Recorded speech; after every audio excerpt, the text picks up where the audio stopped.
Brasil jogou ontem, meio no sufoco. Genson Viana já está aqui com a gente. Bom dia, Genson. Bom dia, João. Bom dia ao nosso convidado. Foi no sufoco e venceu. Mas vencemos. Daí né? o brasileiro Estamos esquece o desempenho, né? E nosso convidado hoje, especial para hoje, né? Queria agradecer muito, a felicidade de revê-lo, fazia tempo que não encontrava, né? Diretor do Sicredi, Seneri Paludo. Bom dia e muito obrigado por ter aceitado esse convite. A gente veio falar de seleção brasileira hoje, algo bem diferente. Bom dia, Edson, bom dia mesmo. Um prazer estar te revendo, um prazer estar falando aqui com todos.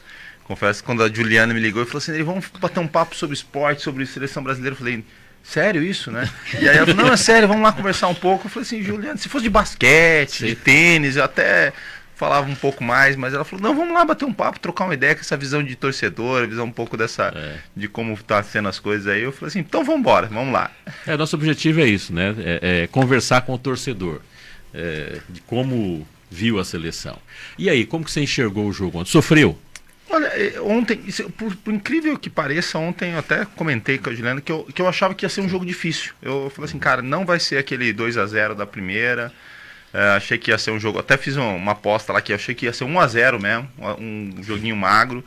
Mas eu achei muito burocrático, meio amarradão o jogo, assim, sabe? Perto do primeiro jogo, que foi tão solto, que deu tanto ânimo pra gente, né? Eu até brinquei e falei, puta, agora já dá pra acreditar depois do primeiro jogo, né? Aí o segundo jogo, assim, eu achei que ia ser um jogo difícil, mas eu achei o jogo muito, muito burocrático, um jogo bem amarrado mesmo, né? Sim. E aí o Casemiro meteu aquele gol lá que deu uma aliviada, né? E o que vale é os 3 pontos. Tem uma jogada anterior que a gente terminou pulando, porque quando não vale, não vale, né? A gente zera. Mas o gol do Vini, ela saiu de uma trombada, tá? Mas foi uma pena aquele impedimento, né, Genson? Foi uma pena o impedimento, até porque ele merecia aquele gol, né? Foi muito bem no primeiro jogo. No segundo, o que o Seneri falou, nesse banho de água fria. É pra gente entender que quando tem a preparação, nós falamos aqui, o Brasil não enfrentou a seleção europeia, então vai ter dificuldade. O grupo Suíça, Sérvia e Camarões não é fácil. E tinha um tabu, né? Empatou em 1950 com a Suíça em 2-2, em 2018 na estreia em 1-1, e ontem foi a primeira vitória do Brasil em Copas do Mundo. E foi pragmático, como o Tite é, então não esperem nada diferente do Tite. O Tite é esse treinador que leva 4 zagueiros, 4 laterais, mas improvisa um zagueiro na lateral direita, como foi o caso do Militão.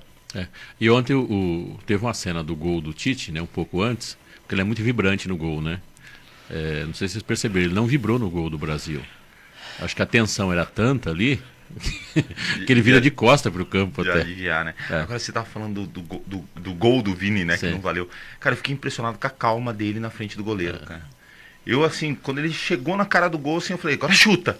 Agora chuta, e ele com a calma que esperou e aí botou pra dentro. É impressionante, né, esses profissionais. Não valeu, mas foi bonito, né? Foi bonito, né? Foi, nossa. E isso se deve muito ao Carlo Ancelotti, que é o atual treinador do Vinícius Júnior. Ele chegou no Real Madrid com o Zidane não aproveitava ele muito bem, ele pecava muito nas finalizações, só que soube esperar e melhorar. Hoje o Carlo Ancelotti é um dos melhores jogadores do mundo no Real Madrid, tem contribuído muito e é de uma tranquilidade. É importante a gente ver o amadurecimento do Vinícius Júnior, que saiu com 18 anos do Flamengo. E falando em 18 anos, dá pra gente subir um pouquinho mais, chegar aos 21, né? Eu não sei o que vocês pensam, mas pra mim o Rodrigo tá pedindo passagem na seleção, né? Ele entrou ontem, ele parece que é a peça que modifica a questão do jogo. Parece que ele traz um ar novo, né? Parece que ele entra no jogo, assim, parece que o jogo dá aquela pegada de fogo, né? A bola sai, toca, né? Dá uma movimentação, uma correria diferente. Eu confesso pra você que eu não entendo muito, mas notadamente eu como torcedor, quando você vê que ele tá ali no meio do campo, pique, assim, dá outro pique, dá uma outra dinâmica, né, pro jogo. Isso é muito legal mesmo. Na atual temporada, 19 jogos, 7 gols e 5 assistências no Real Madrid. Daí tem um tweet nas redes sociais, né, falou assim, ó, o Tite tem o Bruno Guimarães, que é importantíssimo no Newcastle da Inglaterra, o Rodrigo, estrela do Real Madrid, o Gabriel Jesus e o Martinelli, que brilham no Arsenal, mas o torcedor quer que coloca Everton, Ribeiro e o Pedro, né? Essa questão de você ser torcedor flamenguista ontem, por exemplo, aqui na redação mesmo, pedindo muito, coloca o Pedro. A gente tá falando do Rodrigo, né, que joga no Real Madrid. Então a gente tá falando de outro futebol. Veja bem, aí precisa entender a questão. O Pedro, para ele entrar, primeiro, não pode ser contra uma defesa tão alta, porque o grande jogo do Pedro, a maioria do jogo é por cima, né? Outra coisa, ele não participa da marcação. Então, no local que tem que marcar, eu não sei, o Pedro é importante. Num jogo no sufoco, ele vai para lá para... Você vai fazer chuveirinho, não está entrando, tá? Não é o caso da seleção brasileira, tá correndo a bola por baixo e não está tendo tantos cruzamentos, né? Agora, um outro jogador que eu gosto muito quando ele entra, porque assim, vou falar agora da sensação de quem é de dentro do campo, sabe? Se o jogo é burocrático, você aprende que você vai ocupar espaços do campo, e ao ocupar o espaço corretamente do campo, você está cumprindo o seu papel. Essa é uma questão. A outra questão, que eu sei que é infernal, né, é você ter um cara que ele não está nem aí para o espaço que você ocupa. Aonde ele estiver, ele vai passar por cima de você. E eu gosto muito do Antony. Porque o Antony, quando ele pega a bola, ele coloca o cara que está na frente. O cara pode tirar a bola dele, mas o cara vai pensar e entender o seguinte: esse cara ele não é um ocupador de espaço. Não adianta eu falar, porque ele não vai ficar com medo. E quando isso acontece, há um desequilíbrio. Uma das coisas que eu falo assim, tem gente que tem uma dificuldade de entender isso. Assistir um jogo da Argentina, não sei porque não tiraram o Messi, porque ele não jogou nada. Ele não jogando nada, ele possibilita que os outros joguem. Ah, o Neymar. Para mim, ontem o Neymar foi a grande falta. Sim. Porque se ele está em campo, mesmo que ele não jogasse, se ele estivesse pulando com uma perna só em campo, né? Lógico que eu não estou falando aqui para colocar ele lá machucado, né? 2 jogadores ficam olhando nele. Quando 2 jogadores ficam olhando nele, significa que um jogador do Brasil vai estar sobrando, né?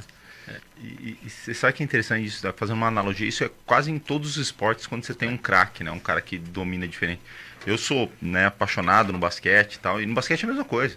Mike Jordan. Entrou um LeBron James hoje em dia, um Antetokounmpo hoje em dia. Cara, você vai fazer uma marcação dupla, o cara pode não estar bem naquele dia, mas mesmo assim ele chama a atenção e dá espaço para os outros jogar, né? Então e no futebol não é diferente, né? Em outros esportes que são esportes coletivos não são diferentes, né? É aquela questão da referência, né? Imagina você tirar o Kevin Durant, o Stephen Curry de um jogo, exato, não vai ter como, até porque eles podem estar mal, mas em um lance ou outro eles vão colocar o adversário na cesta. É porque o mal desse pessoal ainda é melhor do que muito bom de outros, né?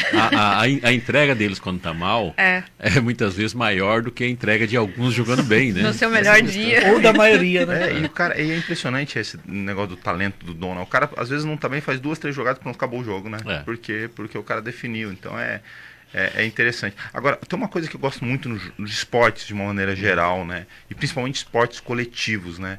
Cara, como a dinâmica do jogo, né, cada jogo é um jogo, são os mesmos jogadores que estão entrando, ou seja, praticamente os mesmos, mas muda completamente de um jogo para o outro, né, da dinâmica de um para o outro, isso, independente, né, do craque, independente do outro, isso é uma coisa muito legal, né, e Copa do Mundo me parece um pouco disso, né, que cada jogo você tem que se adaptar de um jeito diferente, né, então aquilo que você jogou no jogo passado não serve referência mais para o próximo, né.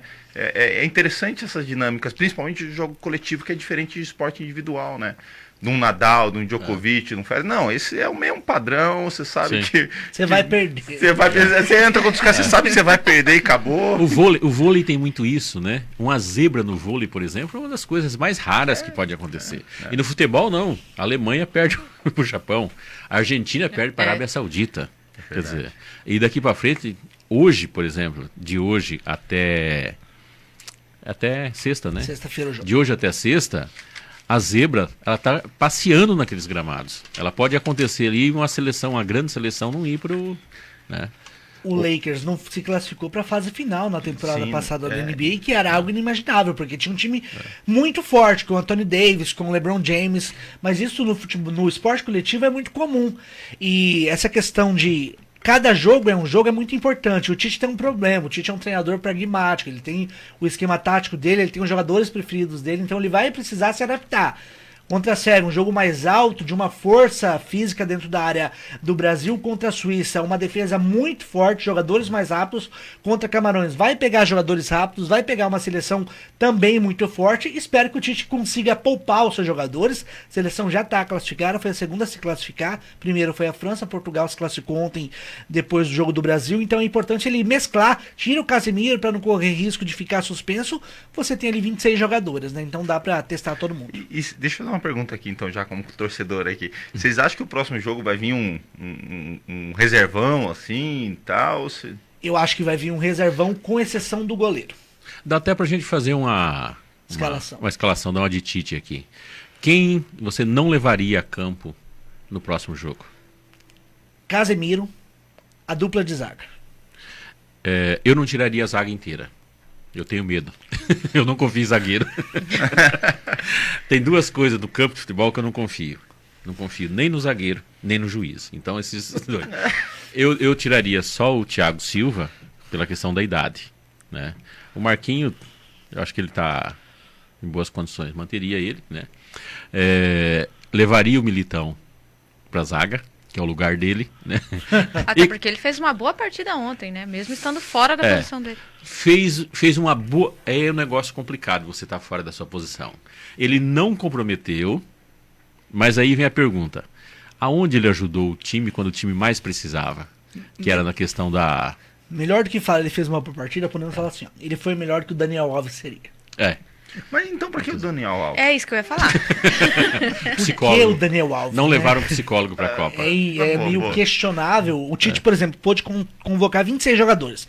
Ele levou 9 jogadores de frente, apenas 4 zagueiros e 4 laterais. Poderia ter levado 7 jogadores de frente, 5 zagueiros e 5 laterais, até para você melhorar as possibilidades lá atrás. Eu já vi algumas escalações para o jogo que vem. Colocar o Bremer na zaga, recuar o Fabinho, que joga como zagueiro também no Liverpool, colocar o Daniel Alves na lateral direito, o Alex Telles. Então você faz a defesa toda, a reserva, mantém o Alisson.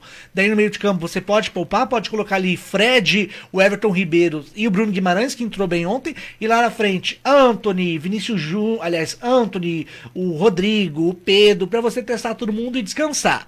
É importante para pegar ritmo, mas vamos ver o que o Tite vai escalar, né? O Fred tá com cartão, você colocaria ele? Fred eu colocaria. Eu acho que ele não... Eu não tiraria, e dessa escalação que você fez, eu não tiraria o Rafinha. Me parece que o Rafinha não está no ritmo de jogo. Embora ele jogou um pouquinho melhor ontem do que no primeiro jogo, né? Mas a sensação que eu tenho... tem uma questão que eu presto muita atenção no hino. O hino ele tem um significado ali, como está o estado emocional da pessoa. E se vocês prestarem atenção, o Rafinha, ele é o segundo hino que ele praticamente chora na hora do hino. Ele é emocionado do hino. E a gente já tem um trauma disso com o Thiago Silva, né? Eu não gosto de alguém que fica emocionado com o hino. E aí eu estou falando um pouco de conhecer Cristiano Ronaldo ficou emocionado com o hino. Mas conhecer um pouco esse ambiente. Quando você sai do vestiário concentrado, você não ouve hino. É tanto que no Brasil tinha uma bobagem, esse nosso jogador não sabe cantar o hino. Não é questão de saber cantar ou não cantar.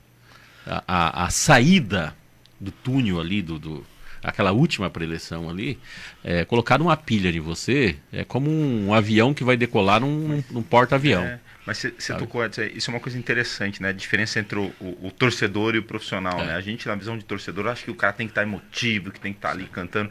E assim, né? Eu ainda brinco até hoje, né? De basquete, a gente joga alguns torneios e tal e tudo mais. E eu torneio pereba, né? E é isso mesmo, né? Quando você entra concentrado, você não escuta. Você não escuta quem está falando com você lá fora, você não escuta o que está acontecendo. Às vezes até você está tão concentrado mesmo, né? Que você simplesmente não escuta som.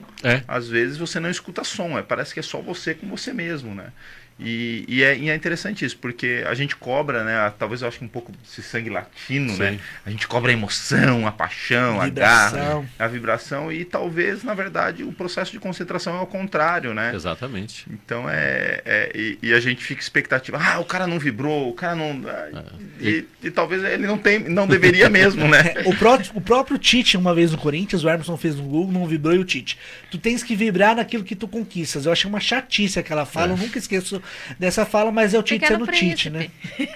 Você sendo com a visão de torcedor, né? Você tá acostumado com esportes americanos, falar de festa. A gente tem elogiado muito a organização. O que você tem achado daquele show antes de começar os jogos da Copa do Mundo? Cara, eu tenho de uma maneira geral, não só, né, o que passa na televisão, mas principalmente nas redes sociais, nas mídias sociais, que é interessante, né, cara? Mas tem mostrado uma organização muito legal. Primeiro que os estádios, né, parece por fora ou parece nas redes, assim, cara, são belíssimos, né, cara? Uma organização, tudo limpo, tudo organizado, né? Então parece que, assim, a beleza do próprio estádio deixa você até mais, vamos dizer assim, mais civilizado para que as coisas aconteçam melhor, né? Tem até uma teoria no coisa que é a história das janelas quebradas, né? que quando você não tem as janelas quebradas, quando você tem tudo organizado, você conserva mais organizado ainda, né? E parece que é um pouco disso que está acontecendo lá, né? São todos estádios novos, né? A gente tá falando de R$ trilhão gasto aí, né? A Copa mais cara do mundo, então não tem estádio feio. Acredito que é a Copa com os estádios mais bonitos. É muito impressionante. E, tem uma e outra coisa que me chama muita atenção é a iluminação, né? Você fica olhando, parece uns discos voadores, aqueles negócios, né, cara? Você olha e aí muda de cor, de repente tá uma cor, de repente tá outra. E é bonito, tem uma parte que tá iluminada, outra parte não tá, e de repente muda. Eu falei, caramba, cara, o que a iluminação fez uma diferença ali. É o show do Coldplay. Show do Coldplay, exatamente. Boa. Ontem aconteceu um episódio no Jogo do Brasil que deu um corte na luz, né? E o Galvão, lógico que o que ele falou, mas tem um certo sentido. O povo não entende futebol, o cara achou que tinha acabado o jogo. Foi entrar com o show.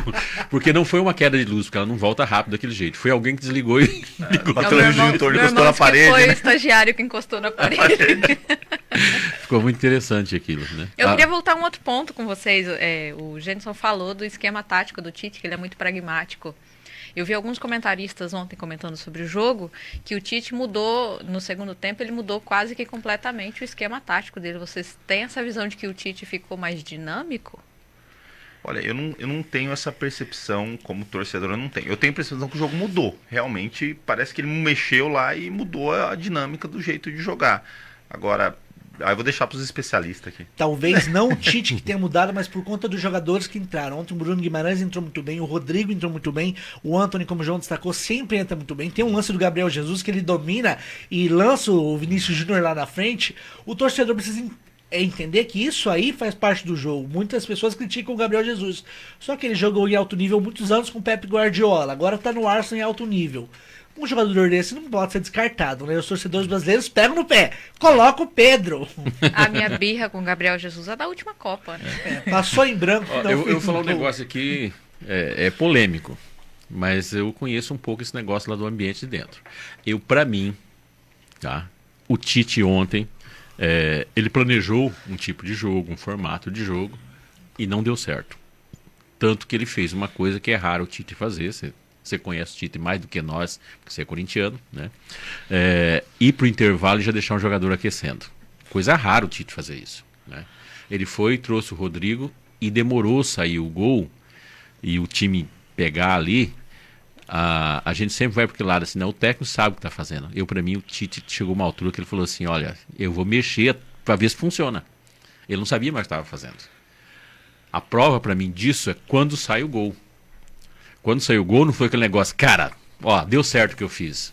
Alívio. Ele é gaúcho e tem uma boa dose do sangue da fronteira. O pessoal da fronteira não consegue controlar a emoção. Eu falo isso porque sou da fronteira também.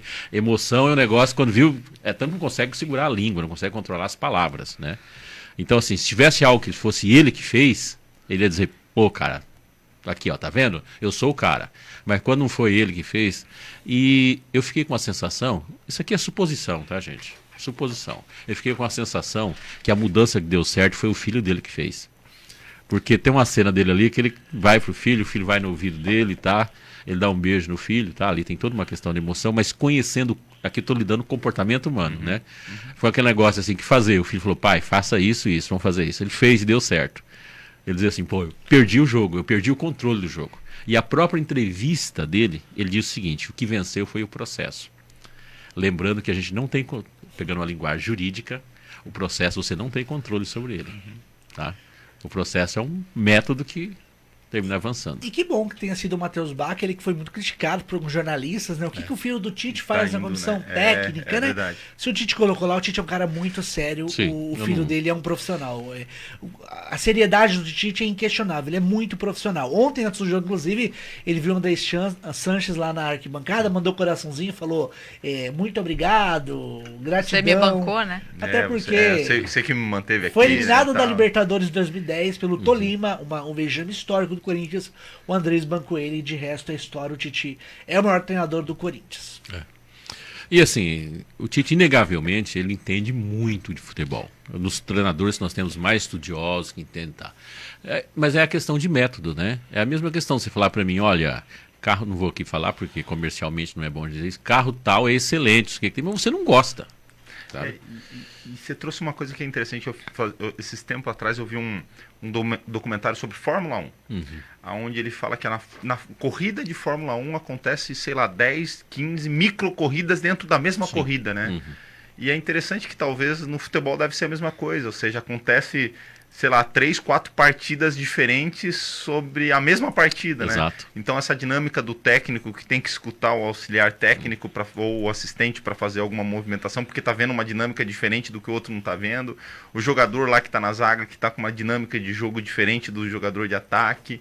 Então e talvez é isso que se torna o futebol uma coisa, o esporte de modo geral, mas o futebol pela paixão aqui, né, ainda mais brasileiro, uma coisa tão fantástica, né? Porque é isso, né, João? Você tá olhando e você viu alguma coisa diferente que o outro não viu, que muda a partida, né? E aí entra de novo, né, o aspecto humano de um técnico como o Tite, super renomado, que talvez fosse assim, puta, eu tenho que escutar, tenho que mudar um pouco, porque eu me perdi, estou perdido no jogo. Então alguém me ajuda aqui para ver se a gente salva a bagaça, em equipe, né? Dentro e fora de campo. De fora, né? então é muito legal isso. Né? Todo esporte é assim, né? Todo esporte coletivo é assim. Mas o futebol é um pouco mais pelo número. Nós temos ali 11 jogadores de um lado, então são 22 pessoas, mais o árbitro, que a gente não sabe o que aquele cara faz.